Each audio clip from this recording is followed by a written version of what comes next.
কখনো ভেবেছেন কি চা বা কফি এটি চিনি ছাড়া খেলে তেতো লাগে কেন? আমাদের আজকের ভিডিওতে আপনাকে স্বাগত জানাচ্ছি। কফি বা চায়ের তেতো স্বাদের জন্য মূলত দুটি উপাদান দায়ী।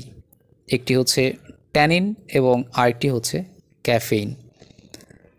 ট্যানিন হলো এক ধরনের প্রাকৃতিক যৌগ যা চা বা কফির মধ্যে পাওয়া যায়। এটি আমাদের জিভের স্বাদগ্রন্থির উপর প্রভাব ফেলে, যা তেতো স্বাদ তৈরি করে।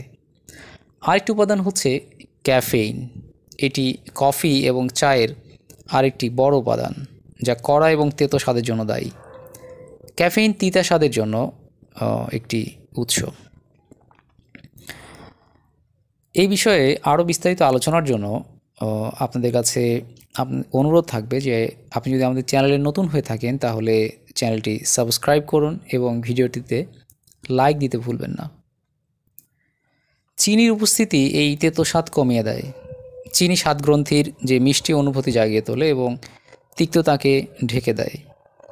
তাই আমরা বেশিরভাগ সময়ে চা বা কফি পান করার সময় চিনি যোগ করে খেয়ে থাকি। তবে চিনি ছাড়া কফি বা চা খাওয়ার অনেকগুলো স্বাস্থ্য উপকারিতা রয়েছে। বিশেষ করে যারা ওজন নিয়ন্ত্রণ করতে চান বা ডায়াবেটিসে ভুগছেন, তারা চিনির বদলে এই চা বা কফির যে প্রাকৃতিক তেতো স্বাদ আছে সেটি উপভোগ করতে পারেন। এই তেতো স্বাদ আমাদের শরীরের সিগন্যাল সিস্টেমের একটি অংশ। আমাদের স্বাদগ্রন্থি তেতো স্বাদকে প্রাকৃতিকভাবেই চিনে ফেলে এবং তিক্ততাকে প্রাথমিক ক্ষতিকারক হিসাবেই শনাক্ত করে। তবে অভ্যাসের মাধ্যমে এটি আমরা গড়ে তুলতে পারি এবং এই মিষ্টি ছাড়া চা বা কফি খাওয়ার অভ্যাস আমরা গড়ে তুলতে পারি, যা আমাদের স্বাস্থ্যের জন্য ভালো।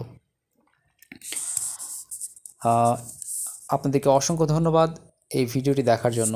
আপনি যদি এই ধরনের আরও অনেক ভিডিও পেতে চান তাহলে আমাদের চ্যানেলটিকে সাবস্ক্রাইব করুন, ভিডিওটিতে লাইক করুন এবং অবশ্যই কমেন্টস করতে ভুলবেন না ভিডিওটি আপনাদের কাছে কেমন লেগেছে।